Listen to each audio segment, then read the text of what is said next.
Good morning guys. So maaga kami gumising nito para bumiyahe papuntang Naiya kasi 6 a.m. ang baba ng eroplano ni ate at may hinanda rin kami surprise kaya kailangan namin nandun na rin kami sa mismong airport.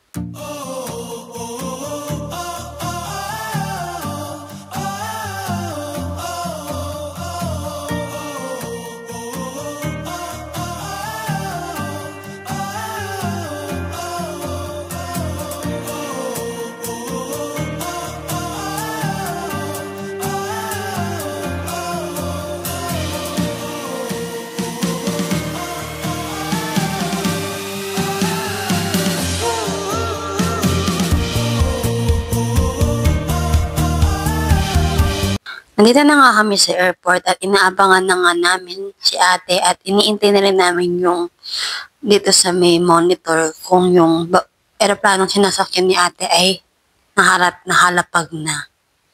So yan, si Ishi ay nag-check. So yan, na-arrive na sila ate. So thank God at safe naman ang pagbiyahe ni ate from Singapore to Philippines.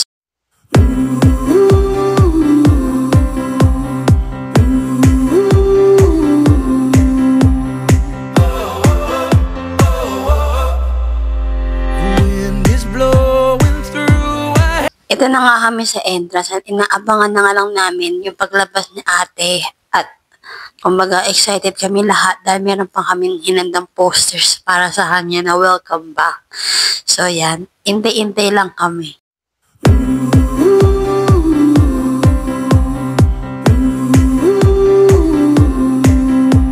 So, ito na nga si ate. Nakita na namin siya sa may entrance. So, excited na kami. Nasabi namin sa kanya doon na lang kami sa may kabilang dulo magkita. So, yan. Tingnan natin kung ano reaction ni Uno.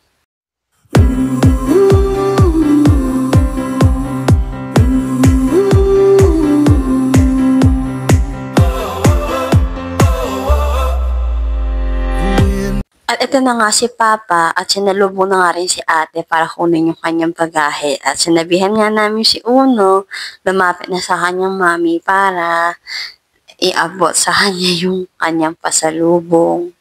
So yan, nag-kiss pa nga sila. Pero parang si Uno tamanggap lang ng parcel. So ito na si Mama at hawak-hawak yung poster namin ng welcome back.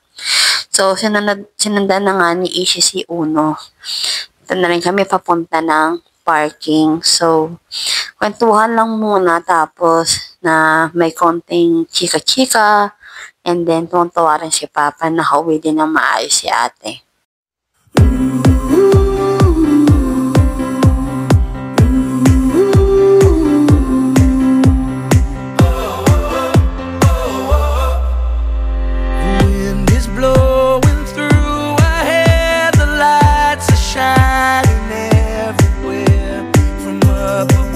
Waiting sa aming massage, ito muna kami sa Nathaniel's para kumain.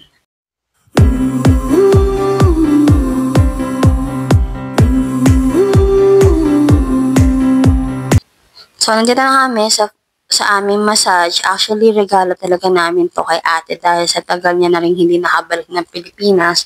Kaya sabi niya, nag-request talaga siya nung gusto niya talaga ng masahe. Kaya eto, nandito kami. So, si Uno at ako, foot lang yung masahe sa amin. At sila Papa naman, foot and back massage naman. So, yan. Waiting muna kami.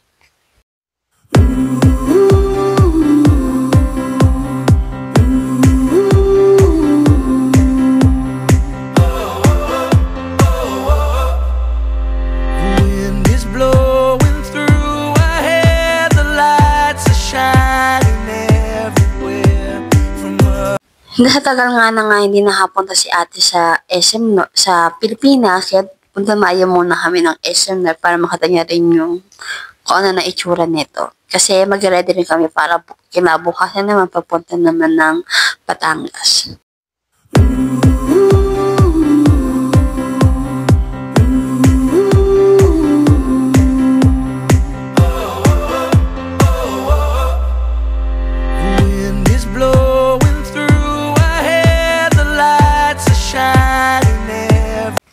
Pinagupitan na muna namin si Uno ng kanyang buhok kasi medyo mahaba na rin. Habang si ate dun sa kabila ay nagpapaayos naman ng kanyang paa para sa kanyang abay bukas sa Batangas.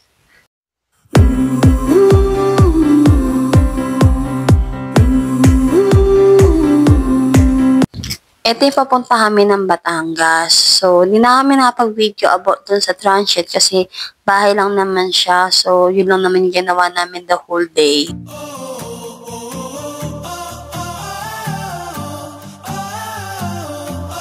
Ito naman yung pauwi na kami after na ng kasal na inatanan ni ate kasi may nagmamadali din kami dahil meron din pupuntahan si Papa. So, kailangan namin makabalik. So, dito naman, naghanap kami ng kakainan. Pero, sobrang traffic kaya sabi namin sa iba na lang.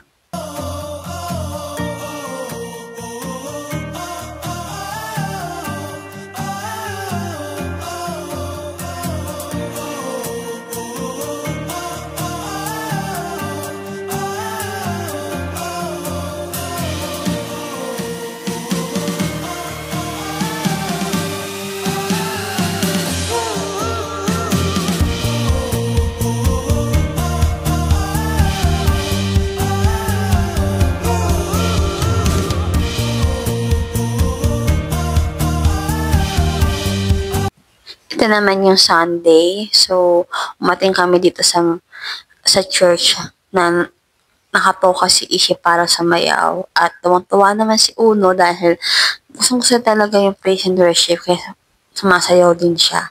Si ate naman nasa baba. Gusto niya kasi makita si Ishi actual na sumasayaw sa harapan.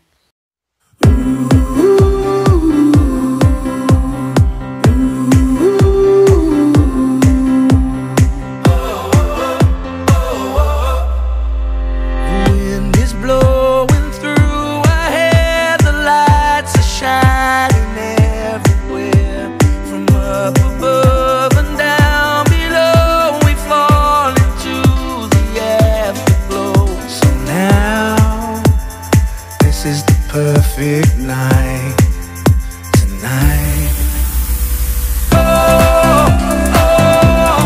It's now or never. Come on, let's light up the sky.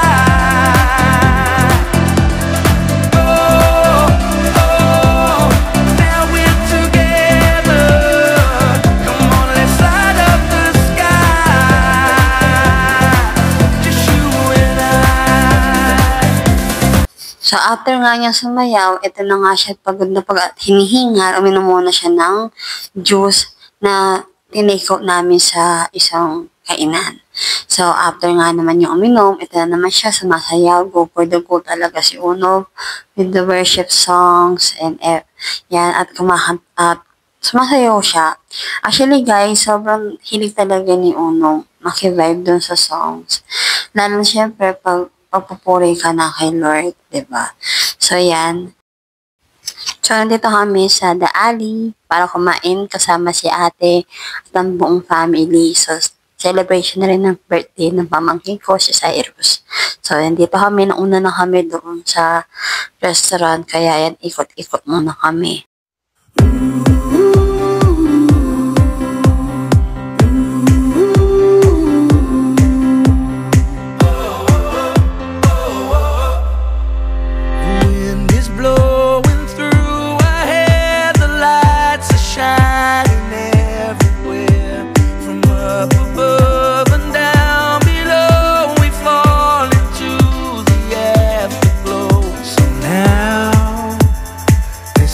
Perfect night tonight. It's now or never. Come on, let's light up the sky.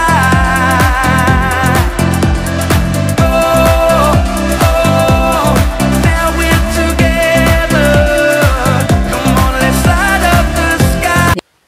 So, ito nga, for the last time, bumalik ulit kami ng SM dahil nga kinabukasan naman, i-flight na rin namin. So, kung ano pa yung mga bibiling pasalubong at mga gamit na kailangan ni ate, bibili na rin namin. At kailangan din kasi niya bumili ng pasalubong para doon sa mga ka-office mate niya. Dito sa Singapore, may nagpasabay din kasi sa kanya. So, ayan, papalakad na nga kami. Dito kami sa SM Annex. So, ayan yung tatlo. Si ate, si Isha, si Uno. So, yan, ganyan lang ang get up namin kasi talagang, kumbaga, pahabol lang to na lakad bago kami pumunta ng Singapore. So, yan, lakad-lakad. Ito naman si Uno, nagtatanong na kung anong kakainan namin. Pero yan, so, lakad-lakad muna kami kasi ng time na yan, nag-iisip nga si ate kung ano yung uunahin niyang bilhin. So, nandito na nga kami sa SM North at naisip nga namin muna atang kumain nito kasi nga naalala namin si Uno baka gutom na. So, hindi na rin ata kami nakapag-almusal nito kasi wala na rin naman kami food dens ng time na to. Kaya naisip na lang namin din kumain na lang. So, ito, naghahanap-hanap kami ng kakainan namin at si Uno yung nag-lead sa amin. Kaso nga lang, sa pag-lead ni Uno, medyo pricey kasi nang last time na nag-lead siya, na-shock talaga yung mami niya. Dahil, nilit kami doon sa buffet. Talaga nilalaban talaga ni Uno yung sarili niya, no? Pero sabi nga namin, wag na kami mag-buffet kasi nga, tipid-tipid muna nga kami. Na yung mga bagay-bagay pa kami kailangan i-prioritize. So, sabi namin, Uno, wag na doon. So, hinakalat ka yung mami niya doon sa Yaki Mix. So, sabi namin, medyo mahal dyan. Wag na tayong kumain dyan kasi aalis na nga tayo bukas. Pinipili yung mami niya. So, nag-end up kami dito sa Isbaro, which is favorite naman niya. Sabi namin talaga kay Uno, dito na lang muna tayo kasi may mga kailangan pa tayong unahin at bilhin. So, yan. Okay naman, napapayag naman namin siya. Yan si Papa, tapos si Mama, pinapaupo na rin sila. Ako naman kasi nasa table. Dito sa Pilipinas, syempre, kailangan natin isave yung table natin. Kung hindi, is either wala na yung gamit natin o wala na yung table natin. Sa ibang bansa kasi, kagaya ng Singapore, hindi ganoon. So, pag na-save mo na yung table mo, yun na yun, kahit iwan pa yung gamit mo, okay lang. So, yan. Tinutulungan din ni Ishi si Uno kung ano yung mga dapat kunin ng mga sauce kasi kailangan nga namin. So, guys, ito na nga yung pumunta na nga kami ng 12 a.m. sa NAIA. So, nag-book na nga kami ng Grab. Actually, nahihirapan kami mag-book nito kasi nga wala nga malaking Grab. So, buti na lang nandiyan sila Ate Shen at Kuya Benedict. Sila yung nag-assist sa amin, sila yung nagdala ng gamit at nag-book naman kami ng panibagong Grab. Para sa ganun, doon naman kami sasakay. So, ito na nga kami sa NAIA Terminal 3 at bababa na kami dyan at mag-iintay na lang ng aming flight. So, yan. Sobrang grateful talaga kami kala Ate Shen at Kuya Benedict from sobrang supportive talaga nila all the way talaga yan. So, yan. Iniintay lang kami makababa kasi medyo traffic dahil may mga nagbababaan na rin. So, after nga namin, no, nakapass na kami lahat and all, check-in, immigration. Ito na kami, nakatulog at nagpapahinga sa sulok kasi nag-iintay na lang na tawagin yung boarding namin. So, medyo na-late ata yung aming eroplano. Pero di naman ka sobrang late. Pero yan, nakatulog na nga si Uno dahil sobrang antok na talaga niyan. Anong oras na rin talaga kami natapos. So yan, kumain muna hanggang sa nakapag-check-in, nakapag-boarding na lahat-lahat. So, nakapas na nga kami ng eroplano. At ito yung setup namin. Nasa unahan sila si Mama at si Papa. And ito naman si Ate, ako sa gitna at si Uno. At yan, iintay na lang kami na umandar yung eroplano. So, ayan, umaandar na yung eroplano. And going to Singapore na.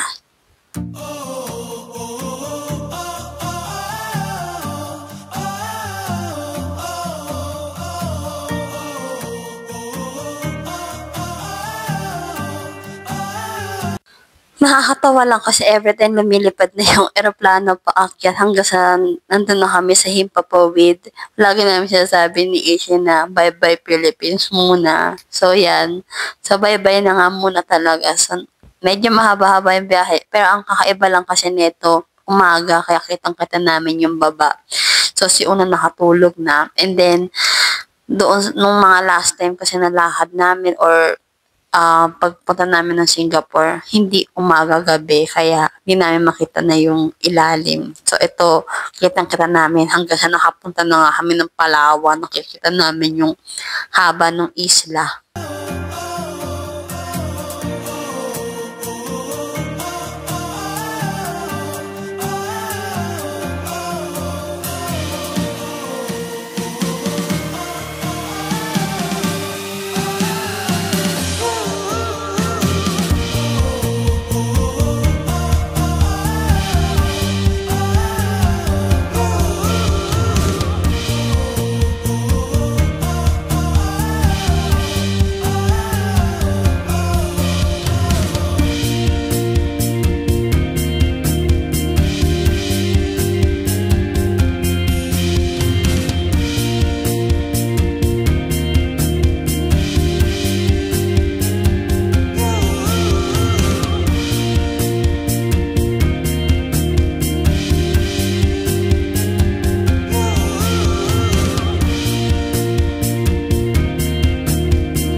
After nga niya magising, ayan, nag-snack na siya ng kanyang piato sa natira kanina din.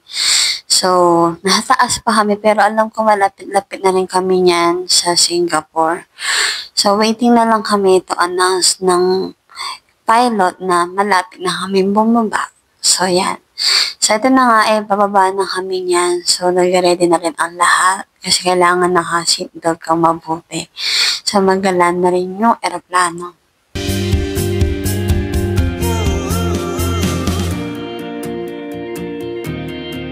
Ilang minuto nga, pinababa na rin nga kami dahil dito na kami sa Singapore.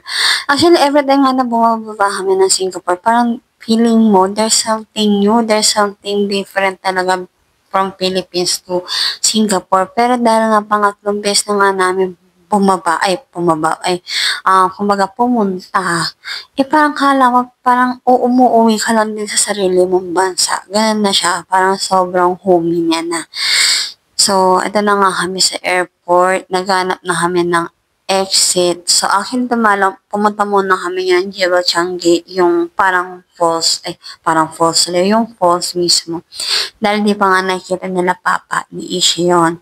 So, yan. Ito naman yung naghahanap na kami ng lalabasan namin para makapag-book na rin kami ng Grab. While waiting, nakaupo muna si Uno hanggang sa book na rin kami ng Grab. So, nasa unahan ako, nag-video. So, yan, papunta na kami ng bahay ni Ate.